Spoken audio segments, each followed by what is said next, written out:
Hey everybody, Dr. Mike Sevilla here. First of all, I want to thank everybody for your feedback about my WKBN interview observing brain cancer awareness and sharing my dad's story. Really appreciate that. But in this video, I'm going to share more behind the scenes video an interview from that conversation I had with reporter Jacob Thompson that was recorded at my office. And we chatted probably for about 15 minutes, and he took the best 3 minutes and he put it on the air. I totally get it. That's how TV news is. You have to kind of break it up into smaller chunks. But for the rest of you, if you're curious, I'm going to share most of our conversation here with you following this intro here. And I do that not because of, me seeking, sympathy or anything like that. I do this, I share this with you mainly for three reasons. One, May is Brain Cancer Awareness Month, and I've been seeing a lot of social media out there, people sharing their stories, sharing their stories of survival for themselves or for their children with brain cancer, or sharing their stories of remembrance, um, and people who have passed on. I want to add my story to all of your stories out there. Secondly, I share this with you, just to check in with everybody to see where I have been at, especially mentally, in the past few months.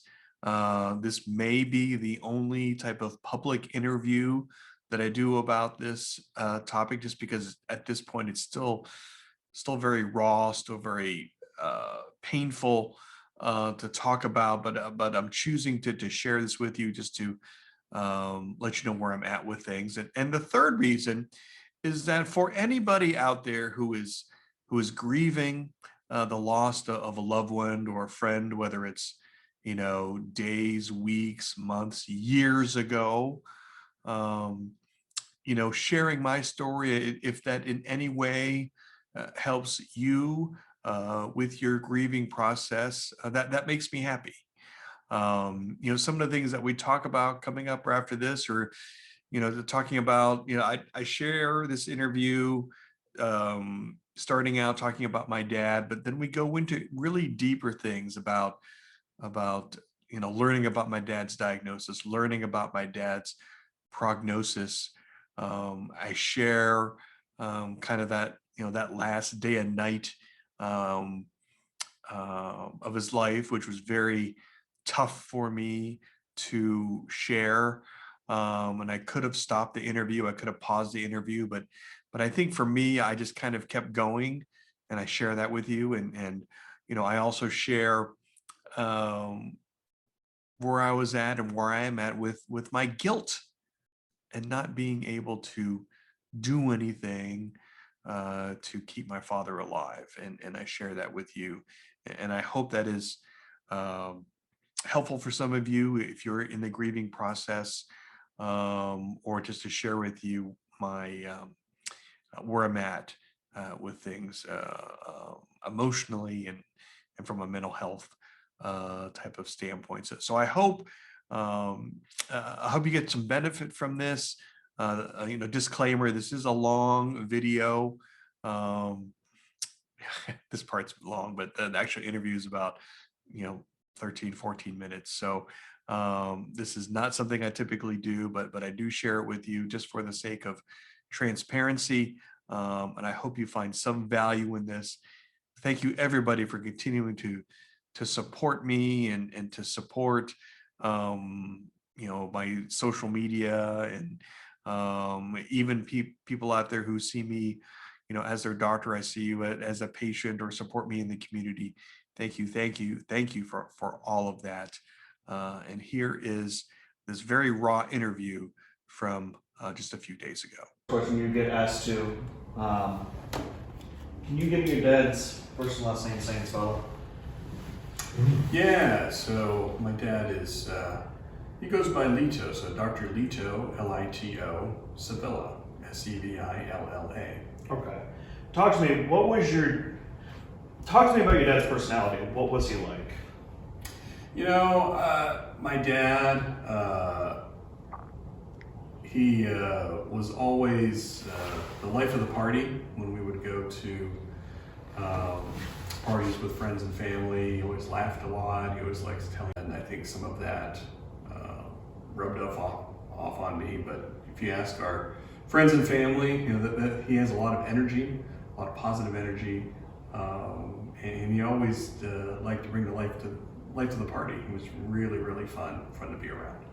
I've seen from some of your pictures and stuff you shared on social media. He enjoyed the spotlight being on him, similar to. I mean, you kind of enjoyed the spotlight being on you. Is that fair to say? Yeah. He always liked to sing karaoke at friends and family events, and he was liked putting on presentations for different associations in Youngstown, sharing his medical knowledge. He liked playing golf with his church buddies. He liked being the center of attention, and I think that really made him very happy. That sometimes he wouldn't be there for certain school events because he was working, and but the thing that really got me is when we were out in the community, we were out at the store, we were out at church. People would come up to him and thank him for the care that he gave them. A lot of his patients would tell me as a young child, hey, you should be proud of your dad. He's really doing good work here in Youngstown, and we're glad that he's part of the community. And that was really an inspiration to me, and continues to be an inspiration to me. As a child, seeing that, seeing the way the community interacted with your father, what impression did that leave on you as a child? As a child, it really made me appreciate all the time that he wasn't home. He was out helping other people.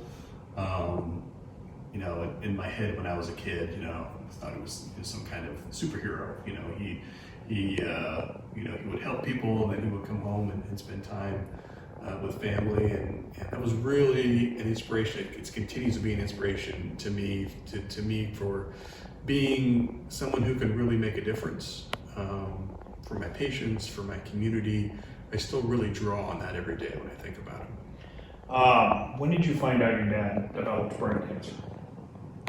So this was during the pandemic in 2020, one of the many tragedies that happened, and his saga started in the spring of 2020 when the whole world was just crazy, and he was complaining of just a cluster of symptoms. He was having double vision and dizziness. He was having difficulty with walking, and he was having headache, and I was like, there was just something that wasn't really right, and we brought him to the hospital, and they really didn't find anything, and over the course of the next few months in the summer, he was getting worse, and we finally got that diagnosis, unfortunately, towards the end of the summer and the beginning of fall, when we got the definite diagnosis, and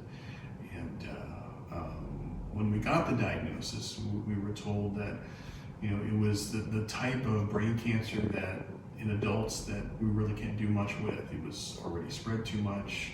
It was too severe to treat, and we decided to keep him at home with hospice, and that's where he passed. And he being a doctor, was there any suspicion that this is what it was brain cancer, or was it you just didn't know? Yeah, I've been learning a lot about this type of brain cancer in adults called glioblastoma, and unfortunately, it is something in adults that comes on very quickly, and Usually you don't find out and diagnose it until it's really at an advanced stage where you can't do much with. Through the course of 2020, I had in my mind, I really didn't know. Was it this? Was it that? So yeah, I really didn't have an inkling it was really cancer until he was not getting better and his symptoms were getting worse. And I said, hey, we have to do something to try to figure out what's going on. What stage was it in when it was diagnosed? So it was in stage 4, which is the most severe stage. And we brought him to the doctors and they said, you have all these kind of options for treatment, but there are all kinds of side effects, and at the end of it, it may not really cure the cancer.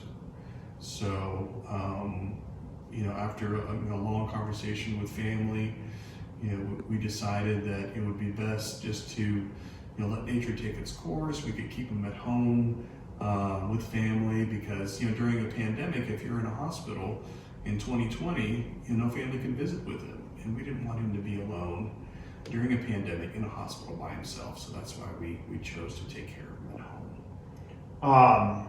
When did he pass? So he passed 2 days before his birthday, which is right around Thanksgiving in 2020. Really, it's a day I'll never forget. I remember you mentioning to me, we had a Zoom interview a while back where you said you were helping taking care of your dad. Is that kind of where your dad passed away was at home? Yes, it was at home, and I continued working, and my family really pitched in and helped care for him as well. But yeah, it was all during that time. Did he still live in Youngstown, Salem, what have you? Yeah, they live in the same house that I grew up in, in the Canfield Boardman area. Okay. Walk me through that fatal day. We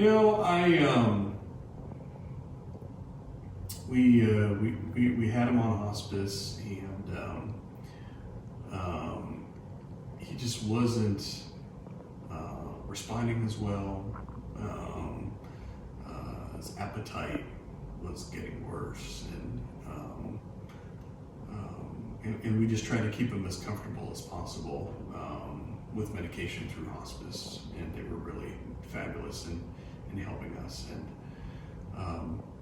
over the next few hours, I unfortunately, as a doctor, I've seen a lot of end of life type of cases, and I had a sense that we were getting very close to the end, and then during the overnight hours, when everyone was asleep already, he just stopped breathing, and I woke up and found him not breathing,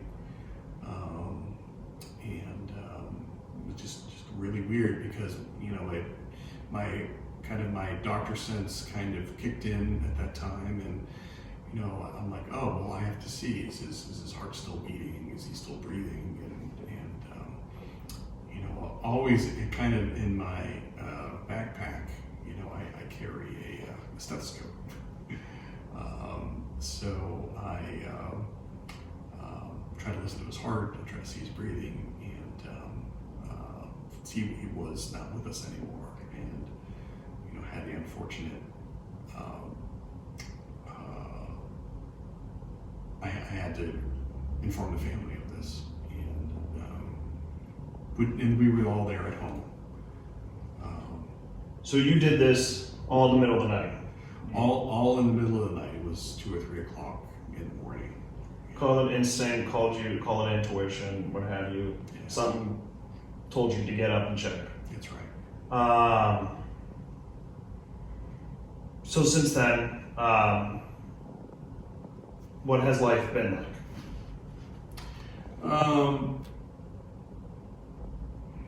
Everything is painted in the course of this pandemic, and It's just such a weird time to be around and to be grieving for someone that you love. And just been really trying to find my own way in grieving, trying to support my family. I've really come to learn that there's no one right way to grieve. And I've been on both sides of this, as far as being a family member grieving and being a doctor who is supporting a family who's grieving someone. It is such a unique experience. It's really still really tough every day. How does Dr. Mike Sabella, the man who probably has had to help many families grieve, how does he grieve? Everyone grieves differently. And for me, for a lot of my life, I try to be as transparent as I can. And I do that through my social media and sharing where I'm at with things. And that was a choice that I made to share where I'm at. I shared on my Facebook, when my dad passed away. And I shared when I'm having a tough day, or I share when, I'm gonna wear, gray, which is breast cancer awareness. And I try to be transparent with that. That's helped me kind of be very public about it, and to let my community know, my patients know, my friends know kind of where I'm at with things. And for me, that's really helped. That may not be how other people grieve, but that's really helped my process. I got one final question about your father before we get into the medical side of things. Now that it's been roughly what month? We're in May, so about 6 months since your father passed away. What have you taken from everything from the time you knew him as a little boy to the time he passed? What do you remember of your dad? What is going to be the lasting memory that Mike Sabella is going to take with him? You asked me about that last night when he passed, and those memories have stuck with me for a while. But as time has gone on, of course, I'm going to remember the good times. I'm going to remember the good times when I was a kid. I was going to remember good times when we took a family vacation together. Those are the things that I'm going to be remembering. Some of the things that I'm trying to let go, especially being a doctor, is that could I have done something more? Could I have done something earlier?